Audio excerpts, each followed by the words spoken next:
आचार्य भगवंत कुमुद चंद्र स्वामी की जय। प्राणी मंदिरी मुदार मवद्य भेदी भीता भय प्रदमनिंदित मंग्री पद्म संसार सागरिणी जिदसी से जंतु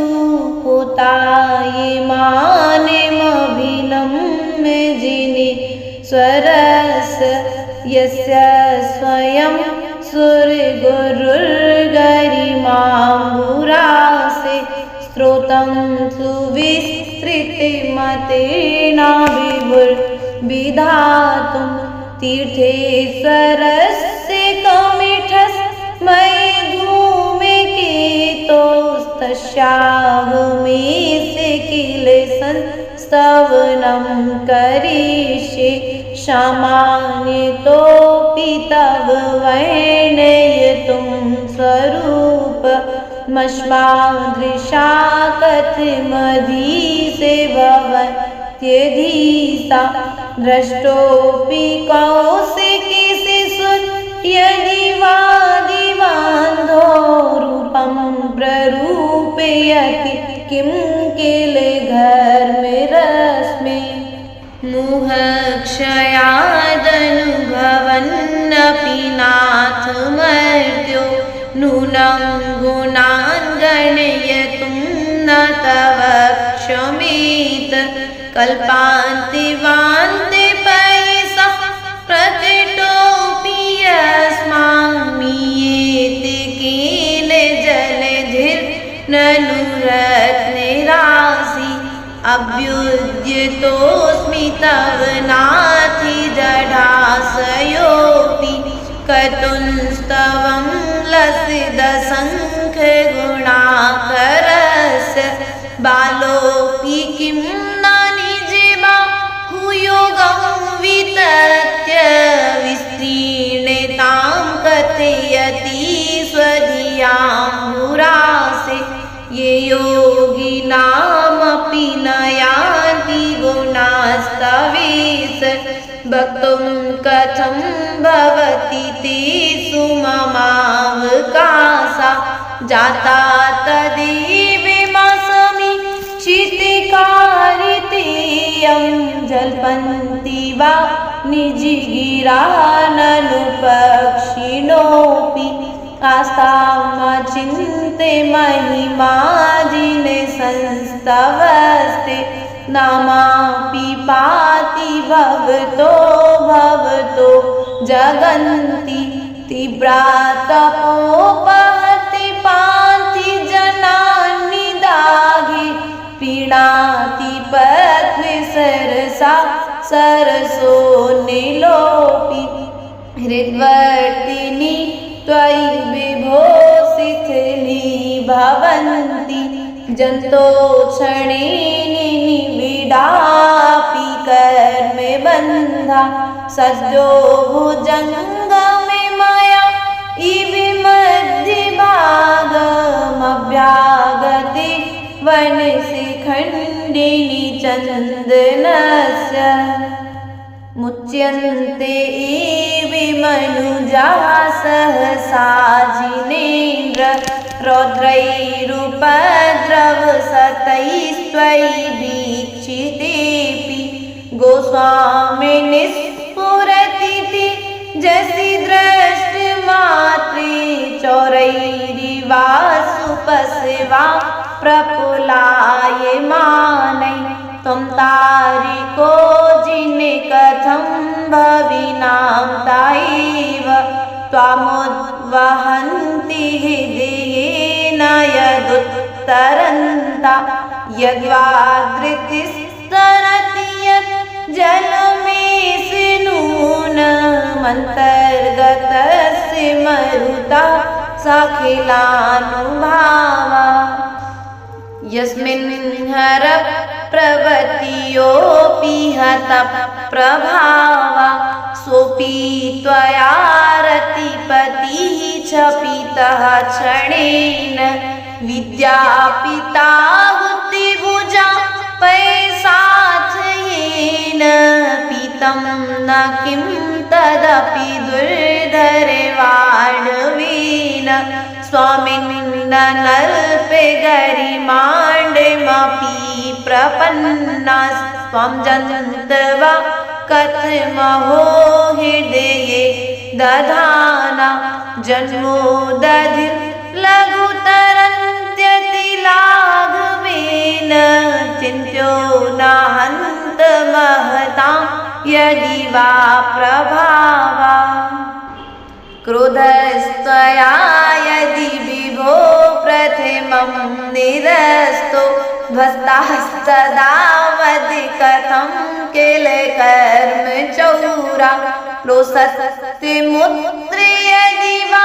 शिशिरापि लोके नीलद्रुमाणि विपिनानि न किं हिमानि त्वं जन्तवा जिन सदा परमात्मरूप मन्वेषयन्ति हृदयाम्बुजकोशे देशे पूतस्य निर्मलरुचिर् यदि वा किमन्ये दक्षस्य सम्भवपदं ननु कर्णिकाया ध्यानजिनेश भवतो भविनः क्षणेन देहं विहाय परिमात्मिदशां व्रजन्ति तीव्रानलादुपरभाविमपाश्य लोके चामीकरत्वमचिरादिवधातु भेदा अन्तः सदैव जिनीयसि विभाव्यसि त्वं भव्यै कथं तदपि नाशयसि शरीरम् एतत्स्वरूपे मतिमध्ये विवर्तिनो हि यद्विग्रहं प्रशमयन्ति महानुभावा आत्मा मनीषिभिरयं त्वद्भेदबुद्ध्या ध्यातो जिनेन्द्र भवति है भवत्प्रभावा पानीयमप्यमृतिमित्यनुचिन्त्यमानं किं नामेनो विस्विकारिमपाकरोति त्वामेव वीतितं सम्पर्वादिनोऽपि नूनं विभो हरिहरादिधिया प्रपन्ना किं काचिकामिलिभिरीशिषितोऽपि शङ्खो नुग्रह्यते विविधवर्णविपर्ययेण धर्मोपदेशसमये सविधानुभावा दास्तां जनो भवति ते तरुरप्यशोका अभ्युद्गते दिने पतौ समेहिरोऽपि किं वा विबोधमुपयाति न जीवलोके चित्रं विभो कतिमवामुखभ्रन्त्यमेव विस्वापतत्यविरला सुरपुष्पवृष्टि त्वद्गोचरे सुमनिषा यदि वा मुनीश गच्छन्ति नूने मद एव हि बन्धनानि स्थाने गभीरे हृदयोदधि सम्भवाया पीयूषितां तविगिरा समुदीरयन्ति पीत्वा यतः परमे सम्मदसङ्गभाजो भव्या व्रजन्ति तरसापि जरामरत्वं स्वामिन् सुदूरमविनम्य समुत्पतन्तो मन्ये वदन्ति शुच्या सुरचामरौघा यस्मै नतिं विदधति मुनिपुङ्गमाय तेनून मूर्ध्वगत्या खलु भावा श्यामं गभीरगिरिमुज्ज्वल हेमरत्न सिंहासनस्थमेह भवशिखण्डिनस्त्वम् आलोकयन्ति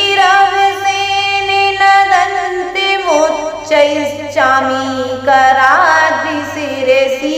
विनवाम्बुवाहम्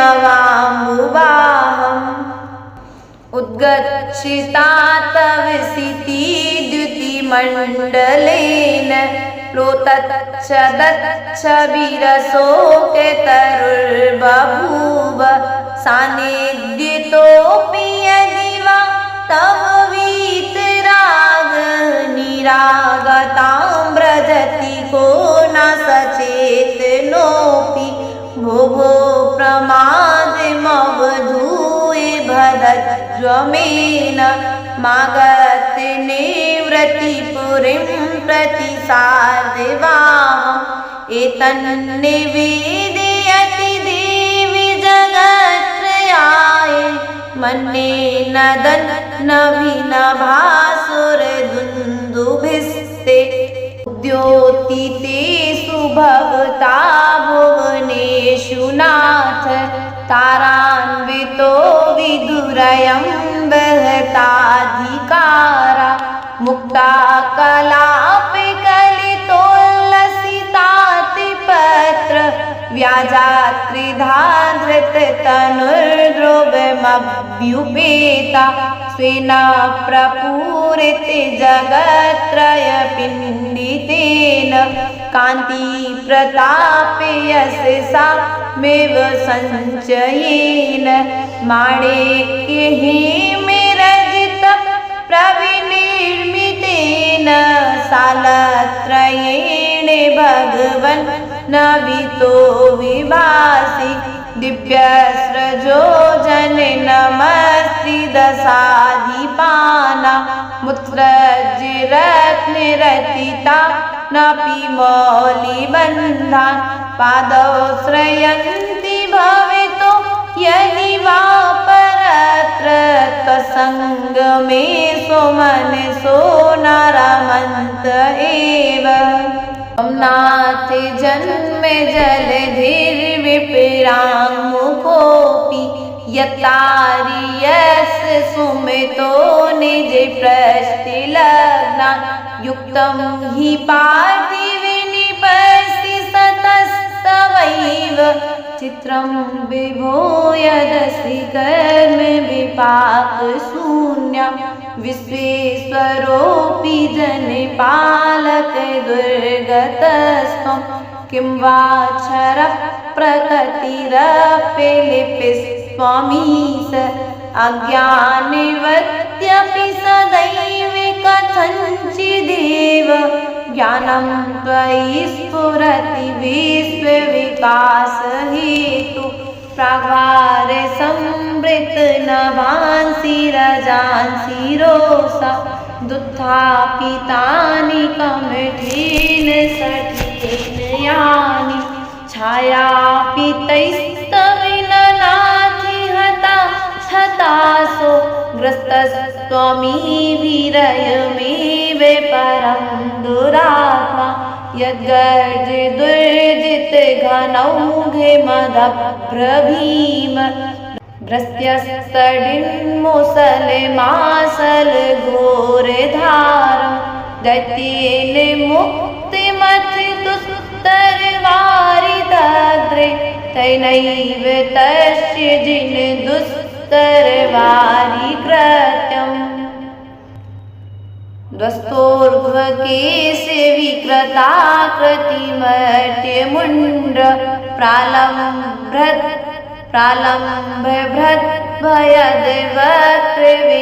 प्रालम्भभयद्वक्त्रविनेर्यदग्नि कृतविजा प्रतिभवन्तिमपीडितोया सोऽस्याभवत् प्रतिभवं भवदुःखहेतु धन्यास्त एव भुवनाधिपये त्रिषन्द माराधयन्ति विधिवत् विदुतान्यकृत्या भक्त्योल्लसत्पुलकिपक्ष्म मलदेह देसा पादद्वयं तव विभो भुवि जन्मे भाजा अस्मिन्नापारे भववारिनिधौ मुनीश मन्ये न मे श्रवणे गोचरतां गतोऽसि आकर्णिते तु तव गोत्रे पवित्रे मन्त्रे किं वा विपद्विषधरीश विधं समेति जन्मान्तरेऽपि तव पादयुगं न देव मन्ये मया महितमिहितदाने दक्षं तेनेह जन्मनि मुनीषि परां भवान् जातो निकेतने महं मथिता सयाना नूनं न मोहिति मेरा व्रतलोचनेन पूर्वं विभो सकृदपि प्रविलोकितोऽसि मर्मा विभो विदुरयन्ति मामनर्था प्रोद्यत्प्रबन्धगतया कथमन्यथैते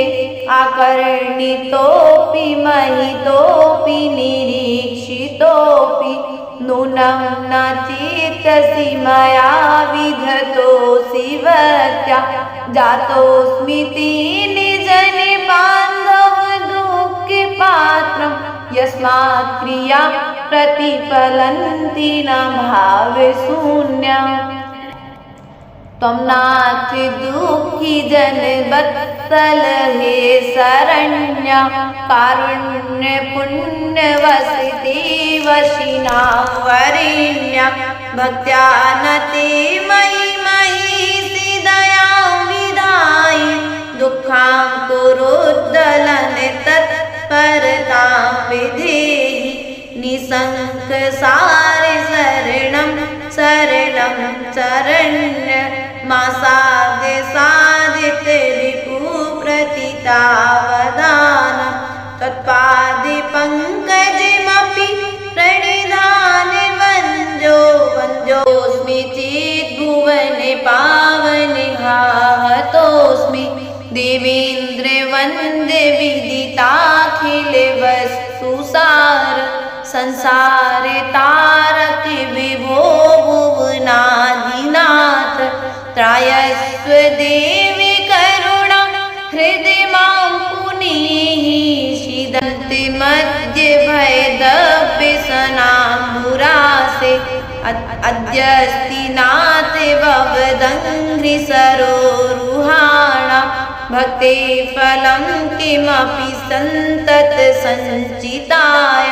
तन्मे त्वदीके शरणस्य शरण्ये भूया स्वामी त्वमेव भुवनेत्रे भवान्तरेऽपि समाहित धियो विधिवज्जिनेन्द्र सान्द्रोल्लसत्पुलक कञ्चुकिताङ्ग भागा त्वद्बिम्ब निर्मल मुखाम्बुज बद्धिलक्ष्य ये संस्तवं तव विभो रचयन्ति भव्या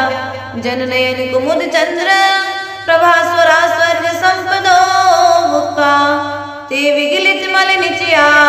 चिनान मोक्षं प्रपद्यन्ते।